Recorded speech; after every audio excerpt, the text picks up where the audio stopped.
자, 그래서 이제 이 다음 항목은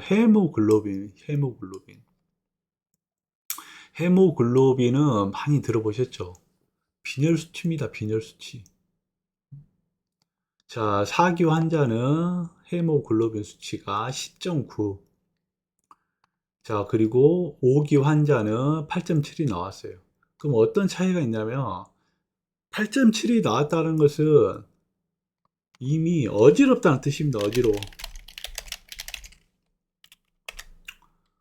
자, 이미 빈혈이, 많이 일어나고 있다는 뜻이죠, 이게.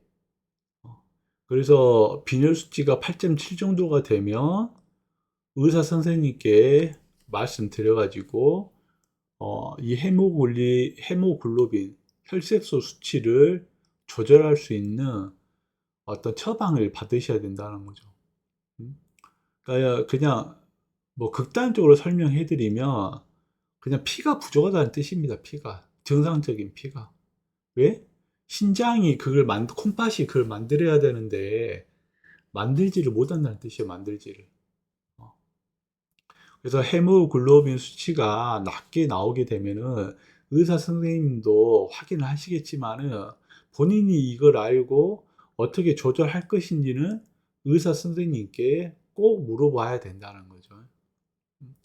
왜냐하면 피가 부족하게 되면 결국은 빈혈이 자주 일어날 수밖에 없고, 빈혈이 자주 일어나 가지고 운이 좋지 않으면은 기절하는 경우도 있기 때문에, 기절하다가 모서리에 뭐 머리가 찍힌다든가 머리가 손상되면 어떻게 돼요? 큰 사고로 이어지죠. 그래서 이 혈색소는 본인이 관리하는 것을 떠나서 의사 선생님의 어떤 역할이 굉장히 필요하다는 것이죠. 그래서 신장병 환자들은 대부분 12를 기준으로 보고 있어요. 12를 기준으로. 신장병 환자들은 어떤 기준이라고요? 10일 전후. 신장병 환자들은 10일 전후를 어느 정도 수치로 제한을 두고 있고, 일반인들은 14나 15까지도 정상이라고 보는 것이죠. 근데 왜 콩팥병 환자들을 14나 15까지 정상화 시켜주지 않냐, 혈색소를. 그런 경우도 있거든요. 그건 왜 그러냐면, 신장 기능이 저하되면서 이 헤모글로빈 수치를 14나 15까지 상승을 시키잖아요. 그러면은 만들 수는 있지만은 그렇게 만들 경우에 어, 심장, 이제 콩팥 말고 심장에 과부하가 걸릴 수 있는 확률이 생겨요. 이건 좀 어려울 수도 있겠지만 아무튼 헤모글로빈이 정상인처럼 14에서 15까지 임의적으로 올렸을 경우에는 어떤 문제점이라든가 위험성이 발생이 되는 경우가 있기 때문에 신장병 환자들은 어떻게 한다고요? 10일 전후에서 조절하는 경우가 많다라고 아시면 될 것 같습니다. 이거 궁금하시면은 담당이 또는 의사 선생님께 여쭤보세요. 굳이 신장병 의사 선생님 아니더라도 내과 선생님한테 여쭈면은 어느 정도 설명해 주실 겁니다. 그 다음에 총 단백질, 토탈 프로틴이죠. 토탈 프로틴은 뭐냐면은 영양 수치를 나타내는 거죠. 영양 수치. 자, 토탈 프로틴 정상 수치가 6.4에서 8.3인데 둘 다 케이스가 어떻게 돼요? 7.0에 7.4. 그러면은 정상적인 어떤 영양 실조 단계는 아니라는 거죠. 자, 이게 왜 중요하냐면은 이게 알 수가 있어요. 내가 5기 환자야, 5기 환자. 그러면은 곧 투석을 해야 된다고 병원에서 말을 했어요. 그러면 투석을 안 하게 되면 어떻습니까? 죽죠. 근데 투석을 안 하게 될 수 있는 수치가 뭐예요? 사구체 여과율이 올라야 된다는 거죠. 사구체 여과율이 오르게 하려면 어떻게 해야 돼요? 크레아티닌을 수치를 낮춰야 되겠죠. 자, 무슨 말이냐면은 내가 곧 투석을 해야 될 상황이란 말입니다. 곧 투석을 해야 된다는 건 뭐예요? 크레아틴 수가 5.20이 나왔어요. 5.20이 나왔다는 것은 단백질 찌꺼기를 자기가 어떻게 해결할 수가 없다. 그래서 콩팥 기능이 8%밖에 남지 않았으니까 곧 투석을 해야 된다라고 병원에서 말씀드리는 겁니다. 자, 그러면 아직 자기가 마음의 준비가 안 됐다. 나는 아직까지는 투석은 좀 하고 싶지가 않다. 그러면 어떻게 돼요? 투병을 해야 되잖아요? 그러면 이 투병을 하는 데 있어서 어떻게 사고체 여과를 증가시킬 거냐라는 포인트는 바로 영양실조에 있다라는 거죠. 자, 총 단백질과 그 아래에 있는 알부민. 이게 바로 영양실조의 척도를 보여줄 수 있던 기초 수치거든요. 자, 보세요. 알부민 수치가 정상이 3.5에서 5.2다. 근데 알부민 수치가 지금 4.5 또는 4.8이 나왔잖아요. 이렇게. 그러면 아직까지는 영양실조가 아니라는 거죠. 자, 총 단백질 양의 정상 수치가 6.4에서 8.3이다. 근데 나의 수치는 7.0 또는 7.4가 나왔다. 그러면 어느 정도 아직까지는 내가 영양실조까지는 아니구나 라고 예측할 수 있다라는 거죠. 자, 여기까지도 이해가 안 되시면은 의사 선생님께 여쭤보는 겁니다. 선생님, 제가 투석하기 싫어서 지금 약간 좀 저열량으로 음식을 섭취를 하고 있거든요. 그래서 제가 영양실조인가요? 아닌가요? 라고 물어볼 수 있는 것이죠. 무슨 말인지 이해가십니까? 왜? 내가 지금 곧 투석이잖아요. 투석이면 뭐다? 크레아틴이 숫자가 높아요. 그러면 투석하기 싫으면 어떻게 돼요? 크레아틴을 낮춰야 되겠죠. 그러면 이게 안전 식단으로 낮추게 하려면 어떻습니까? 섭취하는 식단의 양을 줄여야 되겠죠. 그 중에서 어떤 거를? 단백질 또는 인수치를 더 줄여야 된다는 뜻입니다. 그래야만이 단백질의 노폐물을 적게 수치를 만들 수가 있겠죠. 그러니까 크레아틴 수치를 낮추려면 어떻게 돼요? 단백질을 적게 먹어야죠. 이해 가십니까? 음? 그게 콩팥의 기능을 극대화시키는 겁니다. 원리가, 이론적인 원리가. 그래서 자기가 영양실조인지 아닌지를 확인할 수 있는 수치가 총 단백질과 알부민이 있고, 또 의사 선생님께 저희가 영양실조인지 아닌지를 점검을 받아야죠. 그래서 영양실조가 아니라고 한다면은 크레아티닌을 낮추기 위해서, 즉 사고체 여과를 높여가지고 투석을 받지 않는 투병을 하기 위해서는 단백질 또는 칼로리를 제한을 더 엄격히 둬야 된다는 거죠. 이해가 안 가시면은 이걸 좀 멈춰놓고 다시 생각을 하셔야 됩니다. 5기 환자들은. 이해 가세요? 그러니까 같은 5기 환자라도 식단이 다를 수밖에 없다는 것이죠. 안정권에 들어선 5기 환자는 신장협회 또는 신장학에서 주장하는 하루 제한식의 최대치까지 섭취를 할 수 있겠지만은 같은 5기 환자라도 투석을 목전에 두고 있는 애우가 좋지 않는 5기 환자라면 어떻게 돼요? 안전식단에서 더 줄어든 열량을 섭취를 해야 된다는 거죠. 그러면 그 줄어든 열량만큼 어떻게 살 것이냐를 생각을 한다면 자기 몸에 여분의 에너지를 쓰게 되는 겁니다. 그게 바로 지방 덩어리죠, 지방 덩어리. 이해 가십니까? 저 같은 경우에는 지금 3년째 안전식단을 했잖아요. 근데 제가 투석 직전까지 온 상태에서 지방을 쓸 수 있을까요? 저는 못 쓰죠. 왜? 이미 3년 동안 차곡차곡 쌓여 있던 지방을 다 소모를 시켰기 때문에요. 이미 다 소비를 해버렸죠, 저는. 그래서 저는 체지방률이 낮게 나오는 것이죠. 이미 최적화 시킨 상태죠. 이미 최적화된 이런 상태에서 저의 신장 기능이 아주 많이 떨어졌다. 이제 곧 투석을 앞두고 있다. 그러면 제가 이론적으로 제가 지금 먹고 있는 거에서 칼로리를 줄이고 대체 열량으로 몸 안에 있는 지방을 태우겠다라고 가정을 한다면 그건 이제 안 된다는 거죠. 왜? 이미 나는 지방을 뺄 만큼 뺐기 때문에. 그래서 저 같은 경우는 더 엄격히 해야 되는 거죠. 하지만 이제 막 투병을 시작하는 사람들 중에 투석 직전의 환자라면 이런 거를 가정을 하고 예측을 할 수 있다라는 겁니다. 왜? 자기 몸이 어느 정도 지방이 있다라고 생각을 한다면은, 어?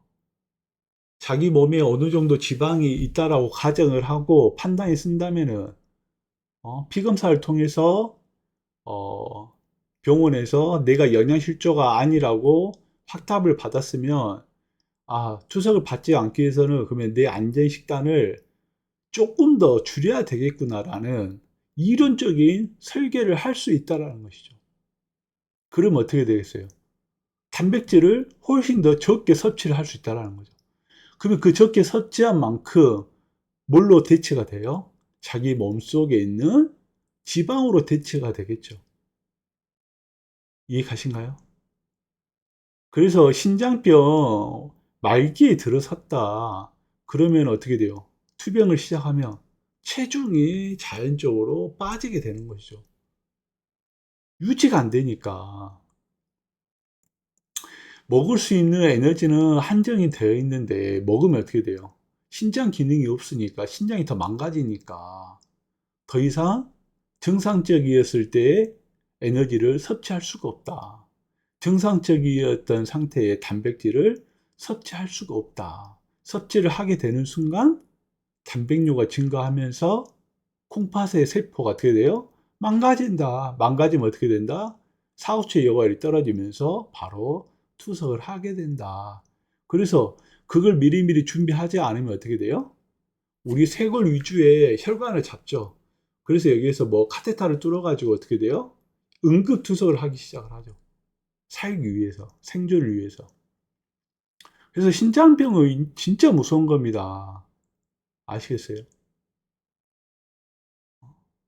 그리고 투석을 하는 거와 안 하는 것도 차이가 꽤 크고, 같은 오기, 같은 사기라도 내가 어떻게 안전식단을 짜야 되고, 안전식당의 총량을 많게 잡아야 될 것이냐, 정상치에 맞게 잡아야 될 것이냐, 아니면 정상치에서 10%, 20%를 적게 잡아야 될 것인가를 자기 자신의 수치에 따라서 예측하고 설계할 수 있는 이론적인 게 성립이 된다는 뜻입니다.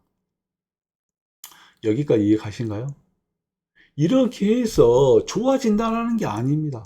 이렇게 하면 좋아질 수 있는 확률이 생기고 선택할 수 있는 길이 열린다는 뜻이죠. 그래서 신장병 환자들에게 이러한 걸 설명을 해드릴 때 수치를 정형화하지 않는 겁니다. 이러한 원리를 이해를 하고 자기가 찾아야 돼요. 그 수치가 몇인지, 어느 구간에 내가 맞게 설계를 해야 되는지. 음. 지금 제 카페에 보면 혈액 검사지를 올려져 있습니다. 그래서 누구나 이거를 열람할 수가 있어요. 열람을 하면 그 의미가 뭡니까? 아, 이 사람의 수치에 맞춰서 어떤 식으로 내가 식단을 짤 수 있는가 예상을 할 수가 있다는 거죠. 이 정보가 공유가 될 수 있다는 뜻입니다. 아시겠어요?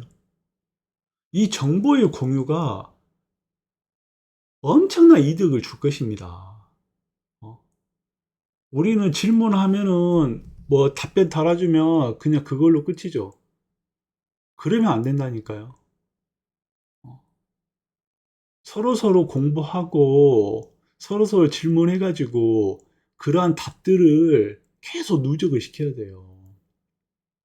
그리고 그 누적된 데이터를 가지고 계속 그 다음 버전의 투병, 그 다음 버전의 투병학을 만들고 성장시켜야 된다는 뜻입니다. 아시겠습니까? 그래서 이게 설명드리는 거예요. 투병을 잘 하시라고 설명드리는 거 있지만은 이렇게 투병을 해서 쌓인 데이터를 우리 서로가 같이 공유를 해야 된다는 것입니다. 그래서 이제 제 카페에 들어오시게 되면 열람할 수도 있고, 이게 이제 어느 정도 데이터가 쌓이면은 서로의 식단을 또 공유를 해야 되겠죠. 공유를. 어? 그걸 왜 숨깁니까? 자신의 식단을. 오픈해야죠. 오픈을 해서 서로가 공유를 하고, 내가 4기 환자면은 5기 환자의 식단을 보고, 아, 5기 환자는 더 철저하니까 5기 환자의 식단을 보고 내 식단을 예상할 수 있겠구나 라고 볼 수가 있는 것이죠. 이해 가세요? 이건 이해 가셔야 됩니다, 진짜.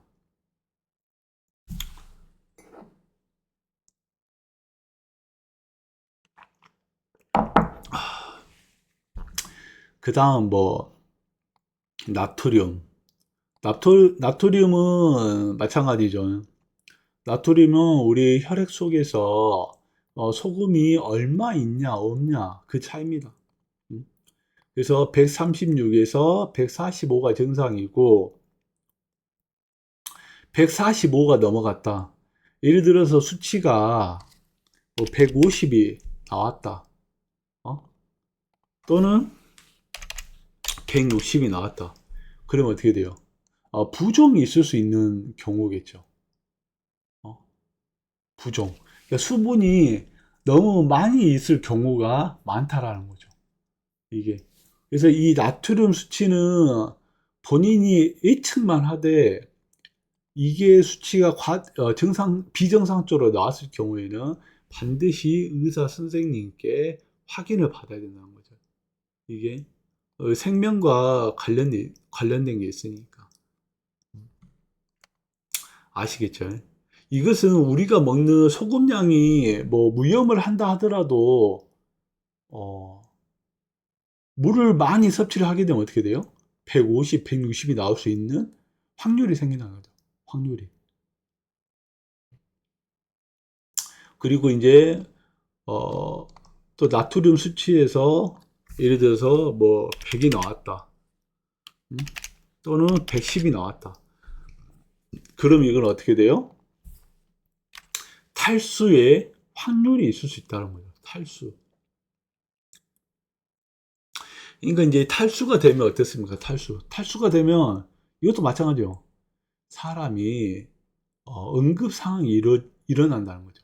탈수가 되면. 어. 그래서 이 나트륨 수치를 보고 자신이 예측을 하는 것이지 이거 가지고 진단을 내리면 안 됩니다.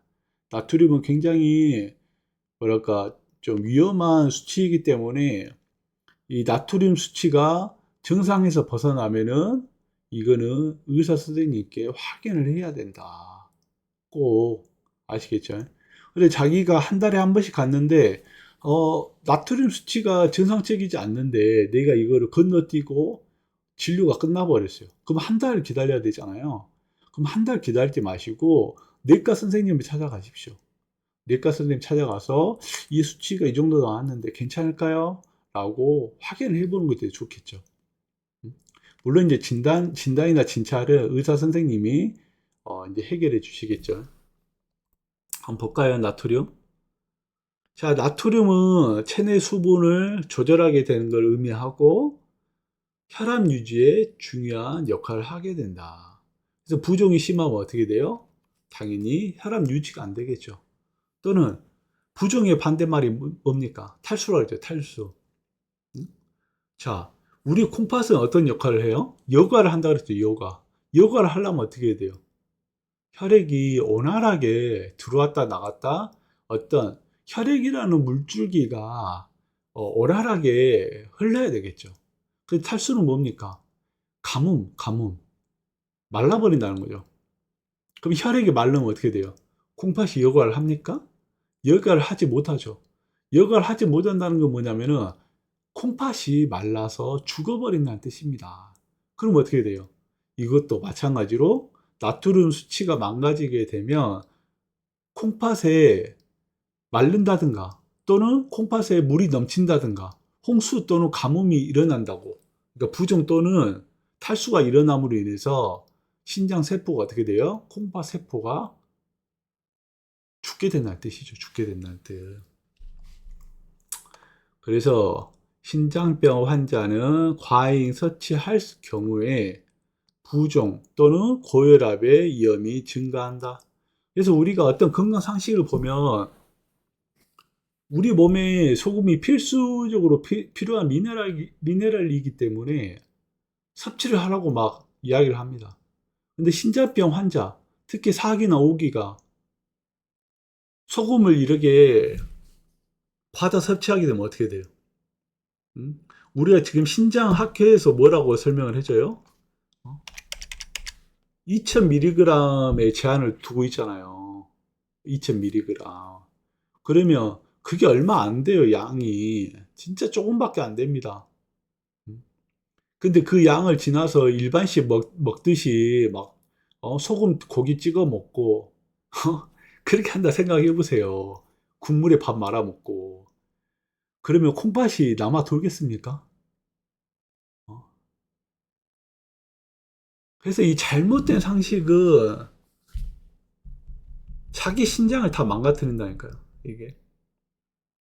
아니, 사람이 살아가는데 소금은 필수예요, 필수. 하지만, 신장병 환자는 그렇지 않다라니까요.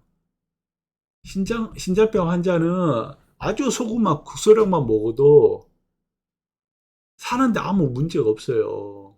그 사는데 문제가 없는 거를 누가 확인을 한다고요? 이 피 검사를 통해서 병원에서 이야기를 해준다고요. 그래서 병원에서 여쭤봐요. 아, 제가 요즘 소금을 거의 먹지 않고 있는데, 제 혈액 속에 나트륨 수치라든가, 소금 수치는 어떻습니까? 그러면 선생님이, 진단을 내려줄 거 아닙니까? 아, 이 정도면 괜찮습니다. 그 정도 저염하셔도 됩니다. 그러면 그게 정상이라는 거죠. 근데 예를 들어서 일반식 하다가 무염 또는 저염을 시작하면 어떻습니까? 속이 미시미시 거리고, 머리가 어지러운 것 같고, 뭐 빙빙 도는 것 같고 막 상식 같은 거 보면은 소금이 없으면 사람이 죽는다는데 그러는 거 아니야? 라고 잘못된 상식으로 소금을 섭취해 버리는 그런 경우가 있다는 거죠. 그건 잘못된 판단이라는 겁니다. 그건. 그래서 나트륨의 수치는 의사 선생님에게 확인을 받아야 된다. 자, 그 다음 백혈구 봅시다. 백혈구. 백혈구는 감염이나 염증이 걸렸을 경우 상승을 한다. 아니, 감염 또는 염증이 뭐냐? 쉽게 말해서 감기입니다, 감기. 감기가 뭐예요? 바이러스잖아요, 바이러스. 이게 바이러스 걸리면은 백혈구가 상승을 하겠죠. 왜? 이걸 갖다 이제 그 바이러스를 무찌르려면, 바이러스를 없애려면 백혈구들이 나와야 되니까. 근데 검사 수치에서 백혈구 수치가 낮다. 그럼 어떻게 돼 있어요? 낮으면은. 여기 나와 있죠. 면역이 저하될 확률이 있다. 그리고 만성 질환일 때 감소할 수 있다. 이것도 첫째 방법이 바로 의사 선생님이 진단하는 것이죠. 그래서 감기가 걸렸을 때는 감염 염증시 상승을 하고 또 면역이나 저하, 그러니까 감기 걸려갖고 막 일어나지도 못하고 하잖아요. 그러면은 백혈구 수치가 좀 떨어지겠죠. 왜냐하면 면역 기능이 상실되어 있으니까. 그래서 면역 기능이 백혈구 수치가 떨어지면서 신장 기능도 어떻게 돼요? 신장 기능도 당연히 면역이 떨어진다. 그래서 똑같은 사람도 사고치 여과율이 만약에 나 30이에요, 30. 근데 어느 날 갑자기 백혈구가 떨어지면서 사고치 여과율이 12, 15나 20이 나올 수 있는 확률이 있다는 일시적으로. 왜? 바이러스에 걸렸으니까. 근데 그 바이러스가 만성으로 진행되면 어떻습니까? 그게 바로 코로나라는 거죠, 코로나. 급성이면서도 치명적인 바이러스. 그래서 코로나 걸리면 어떻게 돼요? 나는 신장 수치가 정상이었는데 코로나 걸려서 투석하게 됐어요. 신장 기능을 상실하게 됐어요. 이게 바로 이것 때문에 그런 겁니다. 아시겠죠?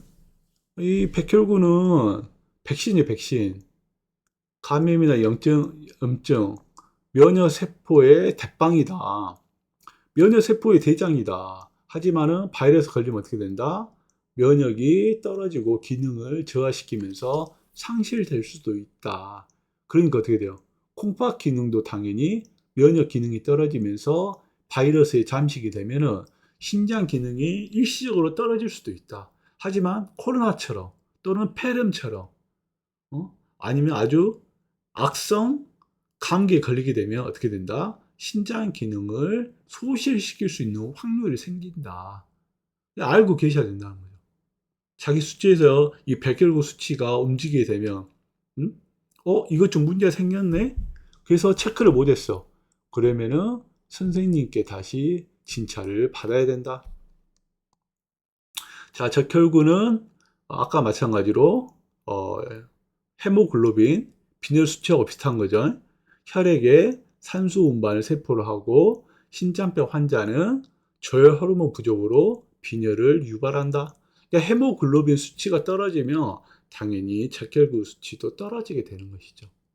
아시겠죠? 그래서 적혈구 수치도 어느 일정량까지 떨어지게 되면 또 처치를 해야 되겠죠. 조혈제를 쓴다든가. 이건 누가 한다? 병원에서 의사 선생님 영양에 의해서. 자, BLT 수치는 혈소판이에요, 혈소판. 혈소판을 뭐로 하냐면은, 자, 출혈. 왜? 혈액에 응고를 하는 역할을 한다. 그래서 이 혈소판이 적으면 어떻게 돼요? 응고를 못 시켰죠, 응고를. 응고가 뭐예요? 혈액을 굳게 만든다. 그래서 어떤 사고가 나가지고 내가 어떤 찰과상을 입힌다든가 아니면 내 피부가 뭐 찢어졌어. 그럼 어떻게 돼? 피가 흐르죠, 피가.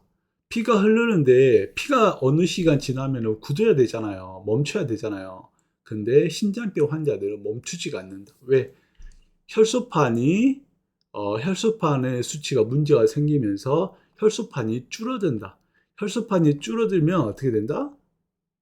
출혈의 위험이 높아진다. 출혈의 위험이 높아진다는 뜻이 피가 멈추지 않는다는 뜻입니다. 쉽게 생각하면. 그래서 이러한 수치들을 보고 대략적으로 내가 검사지를 어떻게 판독할 것이냐. 나의 검사지를 자기가 판독을 하고 자기가 알아야죠. 그래야지 식단도 짜고 투병에 대해서 계획을 세울 거 아닙니까? 자기 몸 상태가 어떤지, 빵꾸가 났는지, 엔진 오일이 부족한지, 아니면 자기 집에 대문이 망가져 있는지, 창문이 망가져 있는지, 지금 난방을 해야 되는지, 에어컨이 틀어야 되는지를 이러한 검사 수치를 통해서 알 수가 있다는 것이죠. 자, 이해가 안 되시면은 조금 더 공부를 하셔야 돼요. 자, 여기서 한번 봅시다. 여기서 또 다른 의미인데요. 자, 제가 지금 최근에 먹고 있는 안전식단입니다. 어? 제가 지금 오기죠, 오기. 신장병 말기예요, 말기. 어?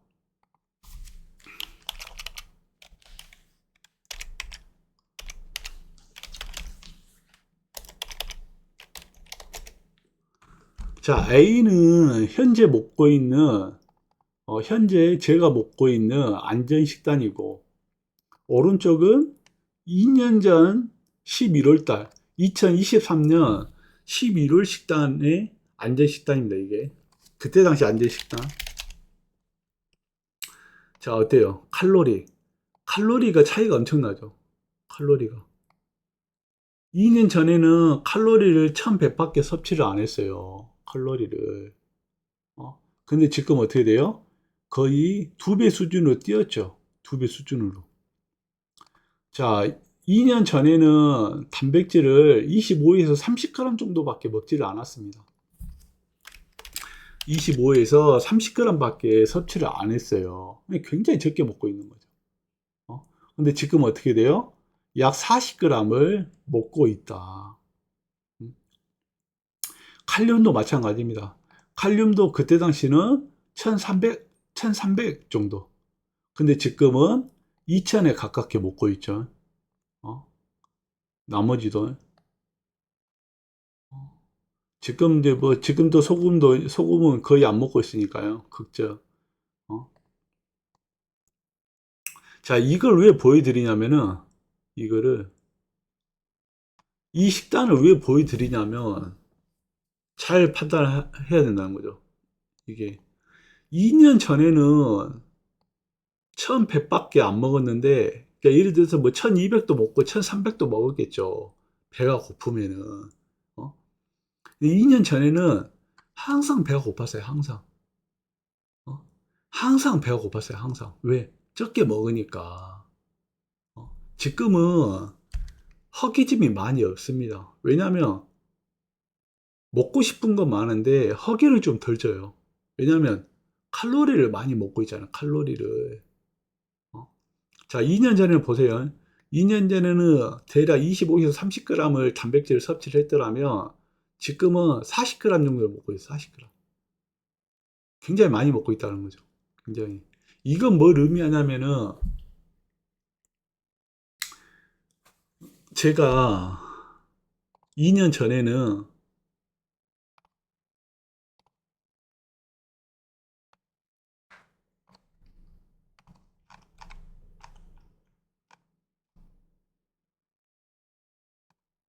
2년 전에는 어떻습니까?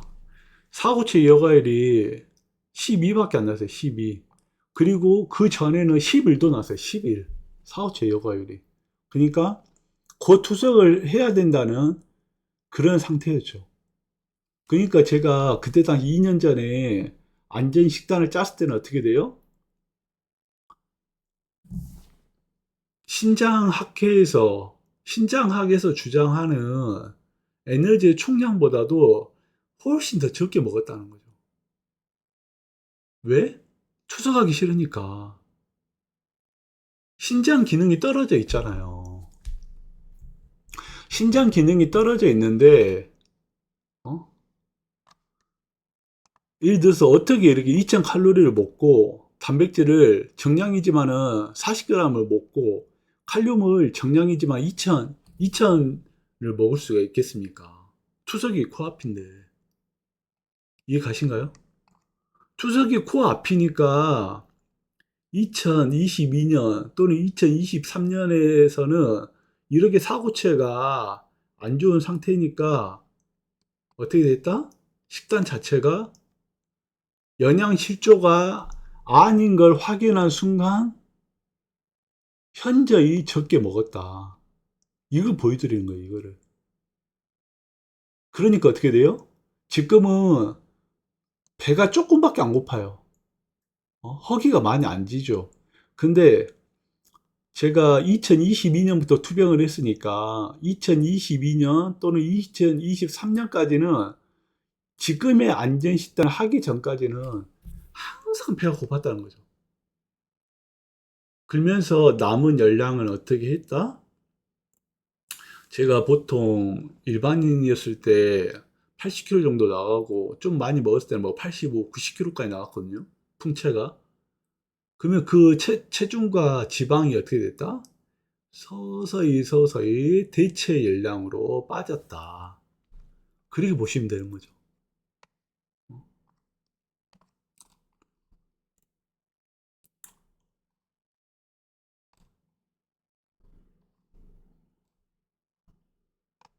그래서 이 콜레스테롤 보면 어떻습니까?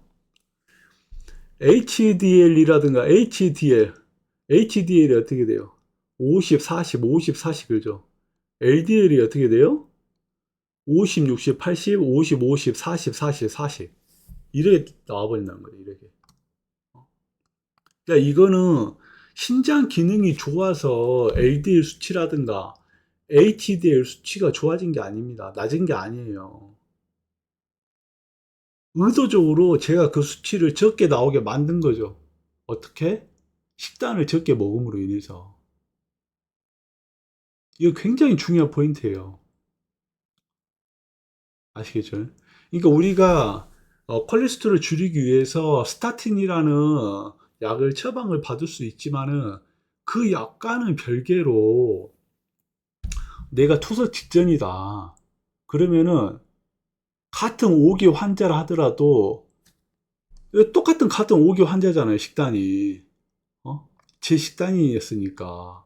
근데 2년 전에 식단은 내가 사고치 여과일이 11 정도에서 시작을 한 상태니까 굉장히 저칼로리, 어? 굉장히 저단백으로 시작을 했다. 굉장히 저칼륨으로 시작을 했다. 왜? 모든 초점은 투석을 하지 않는 방향으로 가기 위해서. 아시겠죠? 그러면 제가 2년 전에, 3년 전에, 어? 투석을 하지 않기 위해서 안정식을 짰는데, 여기 A 식단을, 지금 현재 먹는 A 식단을 짰다고 생각해 봅시다. 그러면 투석을 안 할 수 있었을까요? 그건 장담 못 한다는 거죠. 자, 봐요. 자, B 식단은 1100칼로리인데, A 식단은 2100칼로리예요. 같은 5기 환자라도. 지금 이거 소화를 하지만은, 그때 당시 제가 3년 전에 2100칼로리를 넣어주고, 42g의 단백질을 넣어준다고 생각을 해보세요. 신장이 버텼을까요? 그건 아무도 모르지만은 더 안 좋을 확률이 더 높아진다라는 거죠. 아시겠죠? 그래서 이거는 그냥 제가 원리를 설명해 드린 겁니다. 그러니까 말기 환자가 생각을 해 보시라는 거예요. 내가 그 투석 직전의 환자인데 투병을 시작을 해야 되겠어. 근데 그 투병이 나는 투석을 원치 않아. 그러면 식단을 어떻게 짜야 돼요? 적정량을 짜야 될 것인가? 아니면 영양실조가 아니라는 걸 확인한 다음에 적정량에서 훨씬 더 적게 먹어야 되는 거, 적게 먹어야 되냐, 저칼로리로 먹어야 되냐, 저단백질로 먹어야 되냐, 저칼륨을 섭취해야 되는가를 결정할 수 있다는 것이죠. 선택권이 있다는 거예요, 선택권이. 그러니까 무작정 적게 먹으세요. 그런 뜻이 아닙니다. 이러한 원리를 이해를 하시고, 시도를 해 보시겠다라면 생각을 해보라는 뜻입니다. 그러면 그 대체 열량은 어떻게 한다? 자기 몸속에 지방으로 대체한다. 이걸 설명하기 위해서 제가 앞 시간부터 다 설명해 드린 겁니다. 이거를 제가 주장하는 거예요. 이렇게 해서 투석을 안 합니다. 이런 개념이 아닙니다. 어, 아시겠죠? 이것은 기본적인 상식을 제가 설명해 드리는 거고, 원리에 대해서 설명해 드리는 겁니다. 그래서 이러한 것들을 이해를 하고 알았을 때 자기 자신의 투병을 어떻게 안전하게 또는 정밀하고 정교하게 설계가 가능하다라고 주장하고 있는 것이죠.